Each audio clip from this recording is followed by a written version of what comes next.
We had a conversation today, and right now the plan is he's going to play Thursday against Stephen Wright. We'll see what happens in these two games. He's not in the starting lineup tonight, obviously. We'll see if an opportunity, presents itself. But right now, he's in the lineup Thursday night. Did he express that it was important to play one of these three games before Friday? Oh, Alex wants to play every day. I mean, that's who he is. But yeah, I mean, he expressed that he wanted to play, and our plan right now is Stephen Wright. Well, it's really been pretty incredible, the years that he's put up here, the years he's put up in the game. What he did in 2009, the year that we won the World Series, where he missed the first 4 weeks, 5 weeks, and ended up with 30 and 100. He's had some huge days. 500th home run, the 600th home run. He played a very good third base, was willing to move when he came. Has always been well-liked in the clubhouse, a guy that was always willing to teach the young players. I mean, he's just done a lot.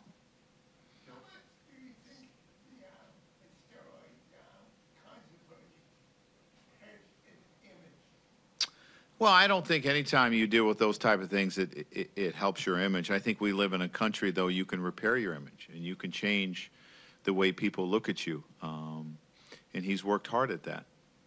Joe, from your standpoint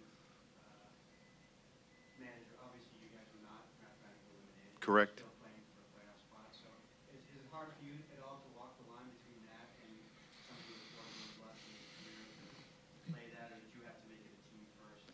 Yeah, I mean, that is difficult.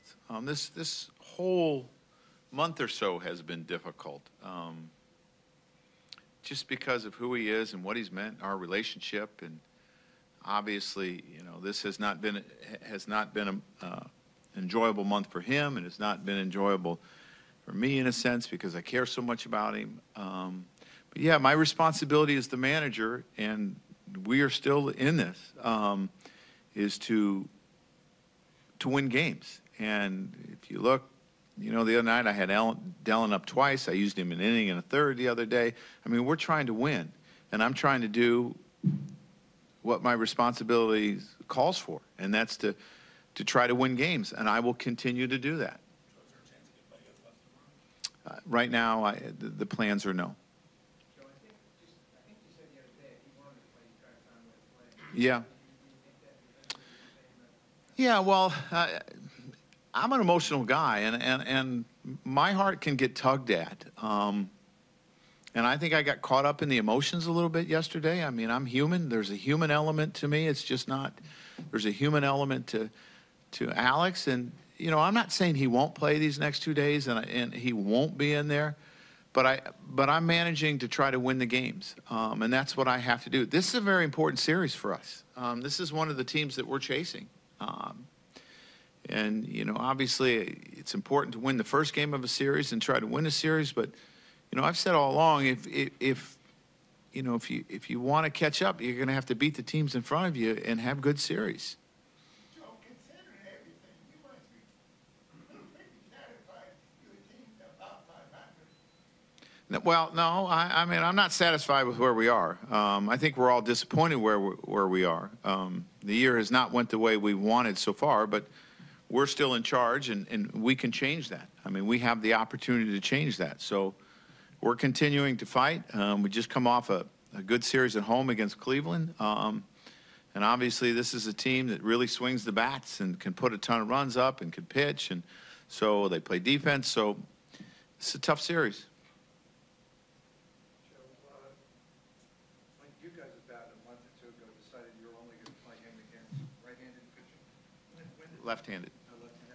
When did the tipping point come where you decided that you probably weren't going to play him much at all anymore, period?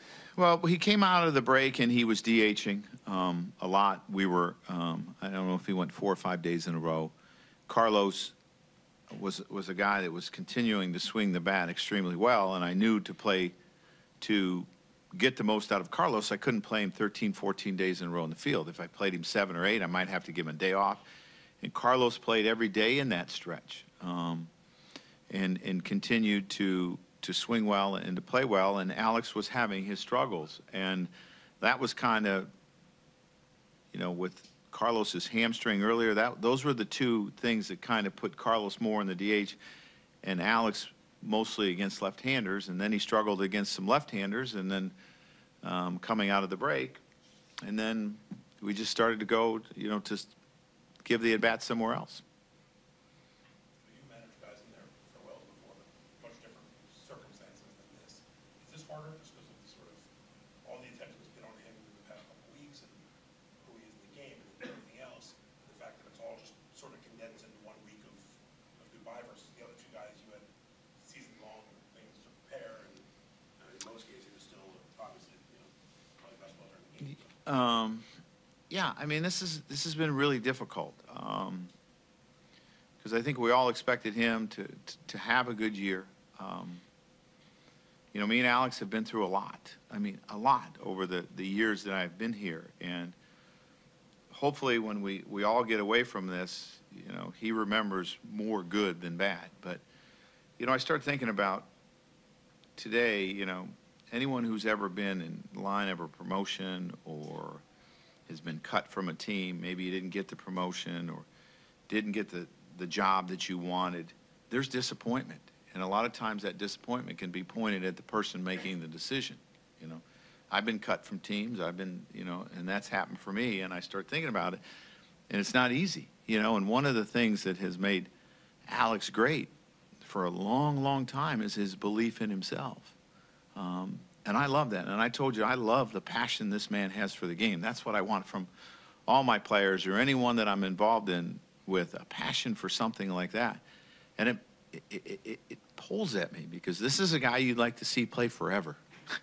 And maybe to be able to go out the way that he really wanted to. And that's not happening. And that is difficult for me. This has been difficult for me. Joe, if some team wanted to sign him, do you think he could, in the right setting, that he could still play? You know, that's,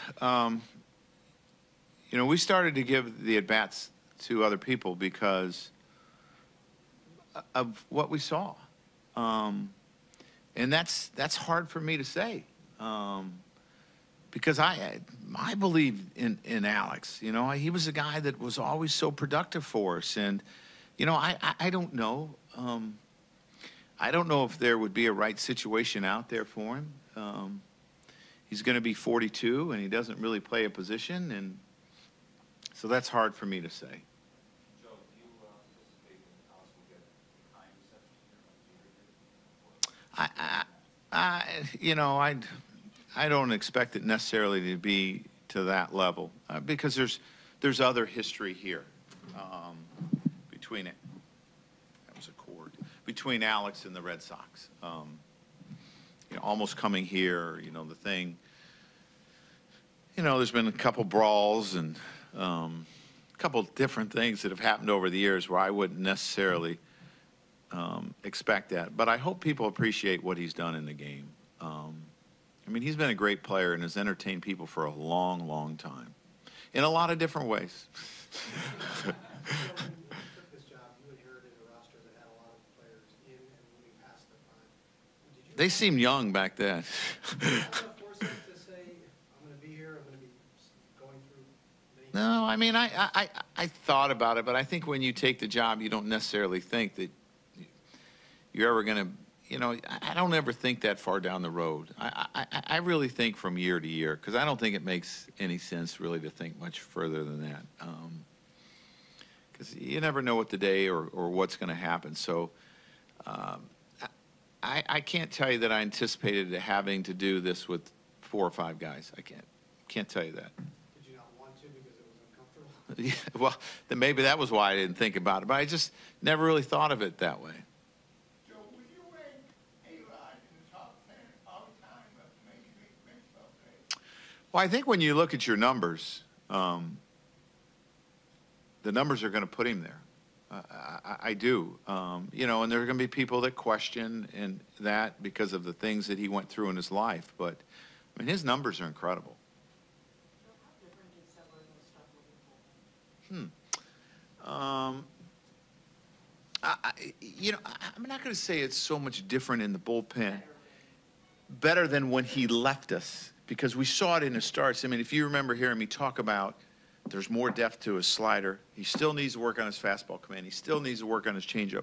And I thought the slider was a big pitch for him. So, but I definitely see improvement, and we want to continue to see him go in the right direction, continue to make those improvements, continue to locate his fastball better, and for his changeup to improve, and to continue to throw that good slider. But there's substantially a difference between when he left us and where he is now.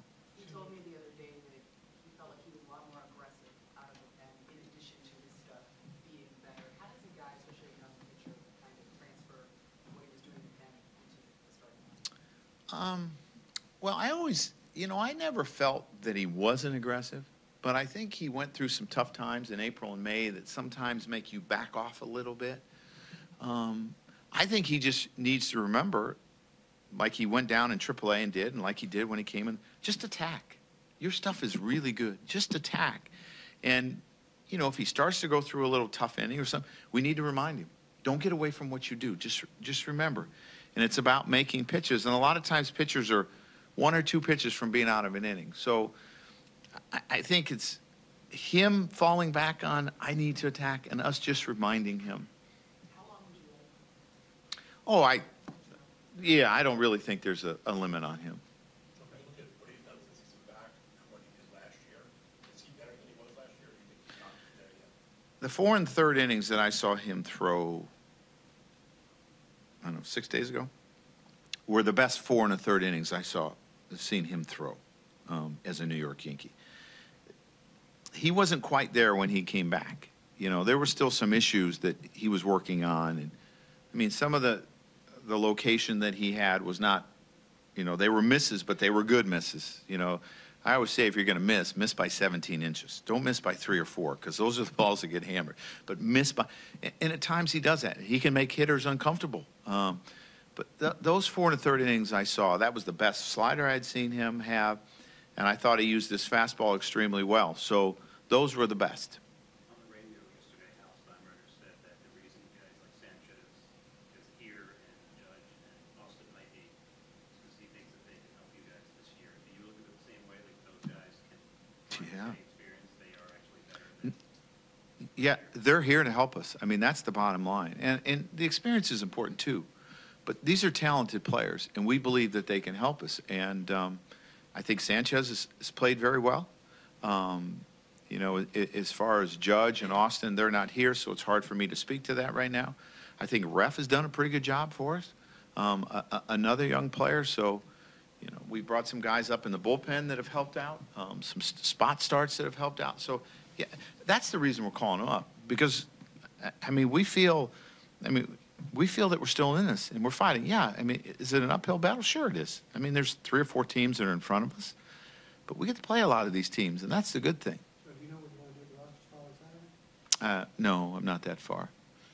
Joe, Brian Dexter said yesterday he threw out his intention. Yeah, well, I think my reaction warranted that too. If you remember, it's a nice picture in the clubhouse in Tampa. So what do you do about Tommy Tommy Lane? Lane is a guy that we've seen and has been a left-handed specialist more than anything, and it's kind of how I use him. And you look at the way their lineup's set up. I think there's a good chance we're going to see him in this series. I don't know much about Blake.